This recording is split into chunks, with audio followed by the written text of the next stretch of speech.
If you focus and you know where you want to get to, and you're open to whatever is provided to you to get to the end goal, I say you'll get it. If I made a direct plan and said, I'm going to do ABC before I get here, I don't think I ever would have made it to the goal. You have to be willing to adjust and take opportunities when you can and take a little risk to get there, and hopefully it works out. But just stay focused and work. You can do it. The podcast Age of Reinvention, enjoying active life after retirement from the past, I, Emily Braun, aim to ignite a spark of inspiration and optimism in 50 plus years old and retired individuals looking for the next life chapter.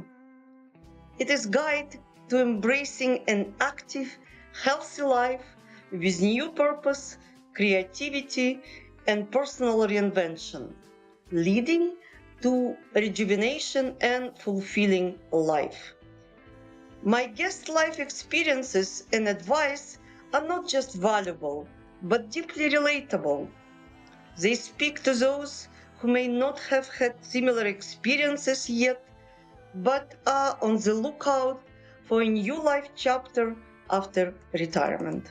Hello, and a warm welcome to all our listeners tuning in today to our journey of transformation, Age of Reinvention, how to discover a new freedom lifestyle and purpose at midlife. I'm Emily, your host and guide, and on this fabulous voyage, we will dive deep into the waters of change, seek out the pearls of wisdom in midlife transitions, and share stories that inspire you to embrace your next chapter with open arms and open heart. Today, we've had a truly special episode lined up for you. We are steering the pot in a big, bold way with a story that is as delicious as it's inspiring. Imagine this: trading your well worn tool belt for a set of chef's knives, exchanging blueprints for recipes, and setting your sights on the culinary capital of the world, Paris. That's right. Today guest Damian Konasiewicz from Seattle, United States, leaping from successful career in home remodeling to pursuing his childhood passion at the well-known and prestigious Le Cordon Bleu Culinary School in Paris, France. That's right. From power tools to pastries, Damian's story is a savory tale of transformation and dream comes truth real life story. Damian today currently 1 month in what will be the 2 year culinary journey, a dream he's cradled since childhood and made real before the big 50. Born in New Jersey, trained as a union carpenter, and having owned Damian John Installation Company, this adventure from Seattle to the City of Light is nothing short of inspiring. Damian, welcome to the show. Thank you. It's good to be here. Okay, let's start from the beginning. Could you share a slice of what life looked like for you in Seattle, US, before you decided to whisk away to the culinary world? Um, I owned a business in Seattle for installing appliances. I'd work 12, 14 hours a day. I'm up early. I have to take care of my guys and get them started. So most days is me working day to day. And then I also built my own houses. So in between working, I'm building my houses on my time off. So there really wasn't time off. That was Seattle. When I did have time, we'd go out to dinner with my wife. We'd go dancing. That's basically what life in Seattle was, work. If I had time off, it was because I was on vacation. You had very successful, I would say, normal life with established business in Seattle. With all this, you had decided to change it. Why? It's who I am. It's how I ended up in Seattle in the first place. It was just making a change. So it felt like the right time. So I didn't want to do this in true retirement. If I was 60, almost 70 years old, I don't think it would be the same experience. I wanted to be young enough to enjoy it and maybe even have a little career in this new thing that I'm trying. Yeah. Rewinding a little bit back your story in United States, I understand that your decision to leave New Jersey, where you were born, was a fresh start when was your first leap. Can you share what motivated you to that adventure and how it influenced your path and decisions today? It's a funny story. When I left New Jersey, I didn't plan to leave New Jersey. I went on a 2 week vacation. I went on a road trip around the country. We went through old Route 66.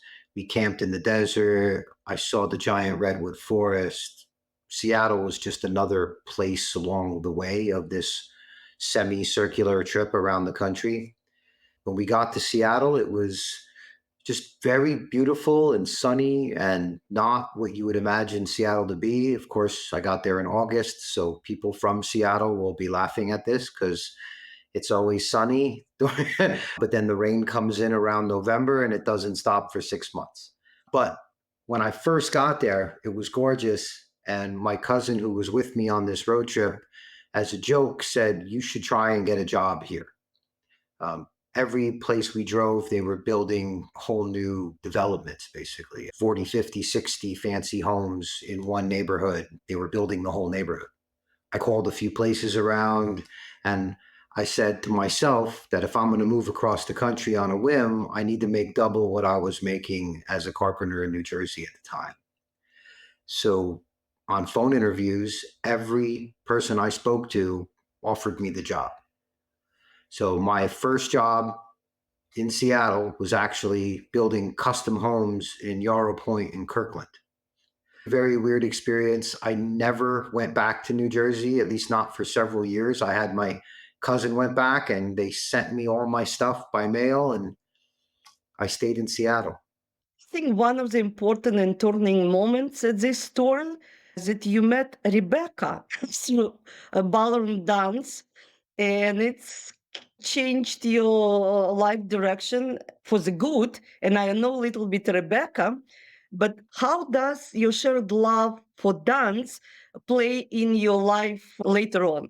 I've always wanted to learn how to do ballroom dancing. You grow up, you watch movies when I was a kid, Fred Astaire, Ginger Rogers, that are doing these fancy moves.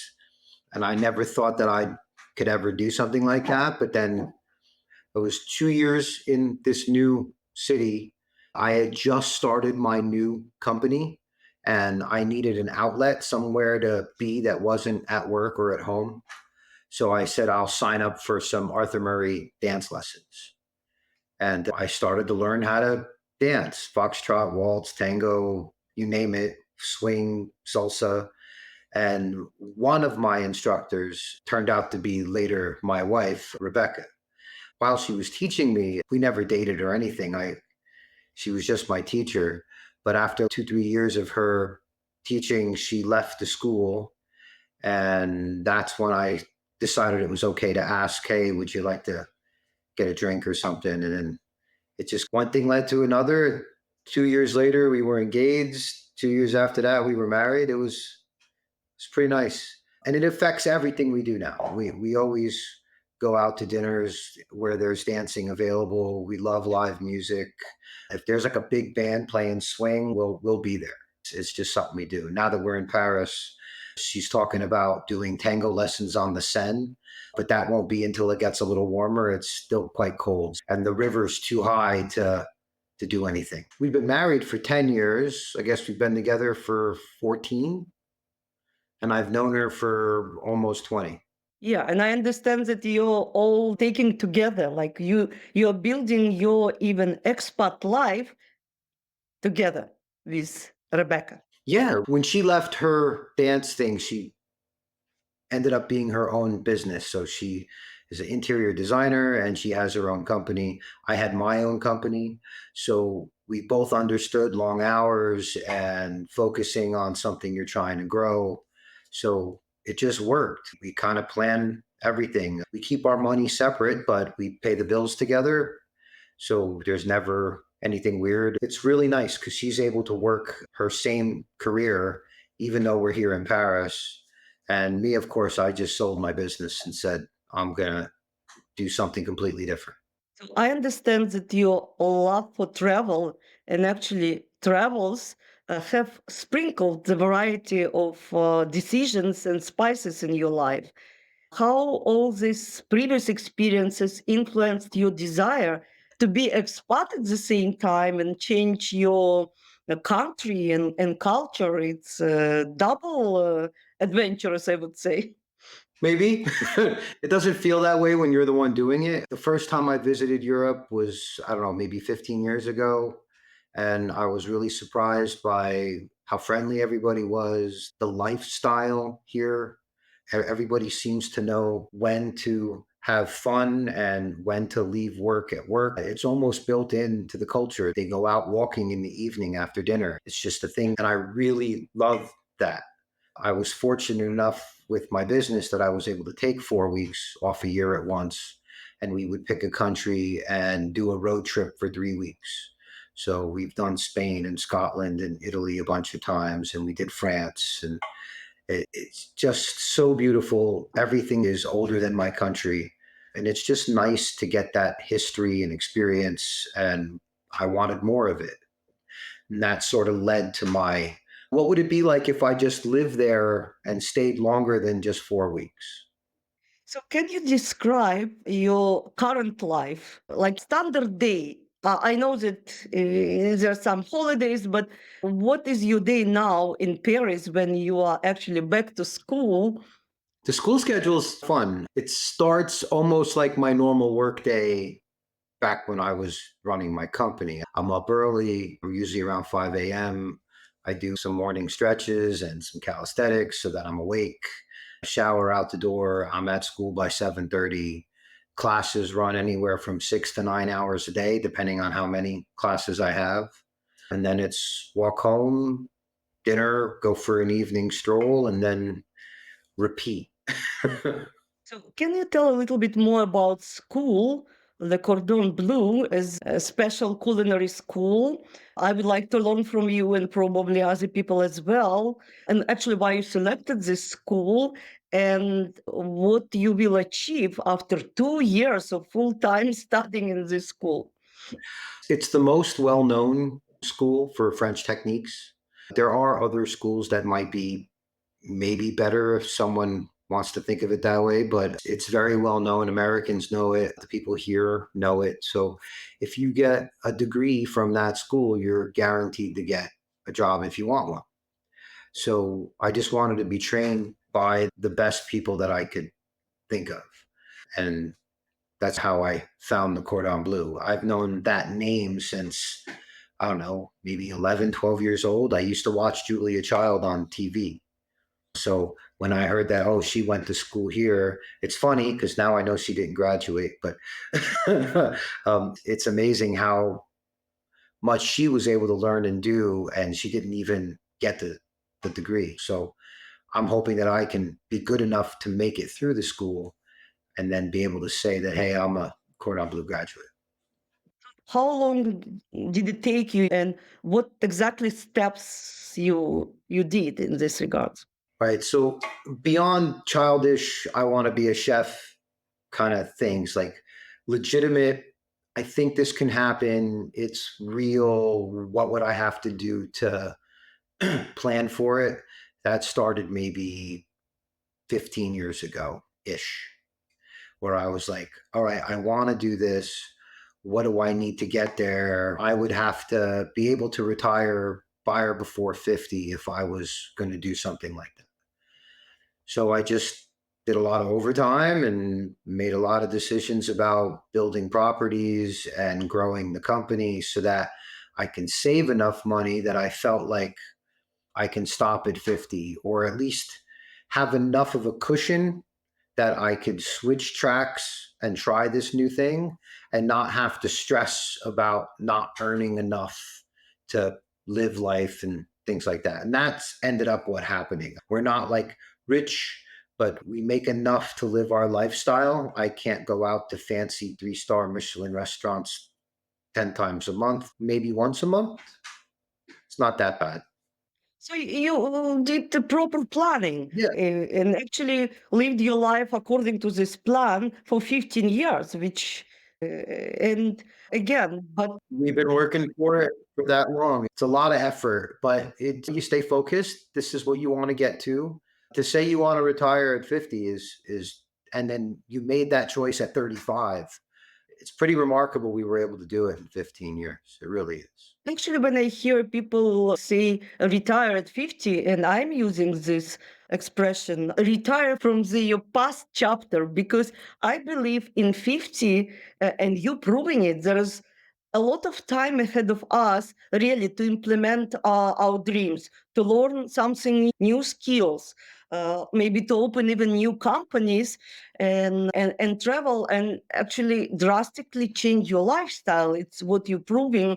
And I feel you as a person who will not stop after finishing this culinary school. And do you envision any future after school? I do. I do believe you. You have some ideas. What are your plans? Might be after graduation. Only a month into school, it's tough. It turns out I'm a pretty good pastry chef where I wanted to learn more about cuisine than pastry when I originally jumped in. So a month in, I'm finding that my carpentry skills transfer very well to the pastry world. And I think it's because of my carpentry skills that I'm able to do so good at that one thing. But it's hard to say. Right now, I think we want to host like dinners on the weekends, invite people to enjoy the experience of being in Europe because they're on vacation and they'll spend an evening with someone who lives in the country, speaks the language, can help them through some tricks of living here and have a really awesome 5-course meal where I made all the pastries and made all the food from scratch. It's all locally sourced ingredients from the farmer down the street or the fromagerie on the corner. That's what we're hoping to do. Are you learning only French cuisine at this school, or it's actually best of international cuisine arts? They touch on a lot of other countries as far as flavor profiles go, but the techniques we're learning are uniquely French techniques. And then I can apply those techniques to whatever cuisine I start or decide to cook. Yeah. Like enjoying and learning from Paris and from new country you became now part of. So the United States is huge. When you want to travel from one place to the other, you're not can't really just hop in a car or hop on a train and be there in a few hours. But in Europe, France is pretty close to the middle. I can take a train to Brussels and be there in an hour. I can go to Amsterdam in a couple hours. I could be in London in 2.5 hours.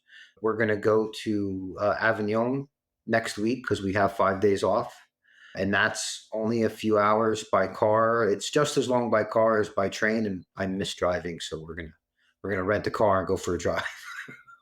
Actually, you can get the same from the train, but it's a different level of freedom. Yes, when you're driving. It's different on the road because you could just go left because you see a thing, right? You can't really hop off the train if you see something go by. You just like, oh, I got to remember to go back there.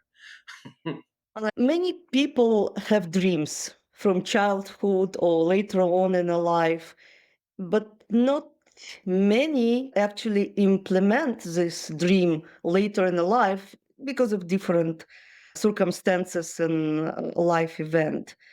What would you say to people who actually considering some changes in life, being it to change your professional direction, to relocate, to get such a drastic change as relocation to different country and probably starting expat lifestyle? If you really want to do it, you're going to do it. Stay focused. I have I don't know, like a wanderlust, I guess it's called. I love to explore new places and see new things and learn new things. I love it. So for me, it's just natural to go on a 2 week road trip or to take a flight to another country. I want to explore. It wasn't that hard for me to say, okay, I'm going to leave the house. It's like being on an extended vacation, at least for the moment. That's how it feels. But if you focus and you know where you want to get to, and you're open to whatever is provided to you to get to the end goal, I say you'll get it. If I made a direct plan and said, I'm going to do ABC before I get here, I don't think I ever would have made it to the goal. You have to be willing to adjust and take opportunities when you can and take a little risk to get there, and hopefully it works out. But just stay focused and work. You can do it. I'm listening to you, Damian, and I really see you taking over some culinary entertainment company or experiences. They say lately being in Europe or any other place. And I'm looking forward myself to participate in such evening of friendly environment and delicious cuisine. And thank you very much for your words of wisdom. And here you had the incredible journey of Damian Konasiewicz. And it's a reminder that it's never too late to chase your dreams, to embark on that adventure, to make that change. Damian, thank you very much for sharing your story and infusing our day with dash of courage and pinch of inspiration. And for our listeners, thank you for joining us on these delicious adventures. If Damian's story has stirred something within you, or you are simmering with thoughts, questions, or dreams of your own, we'd love to hear from you. Drop us a line and keep the conversation going. Thank you very much, Damian. I wish you all the best, and I believe we will be in touch. Thank you. I will.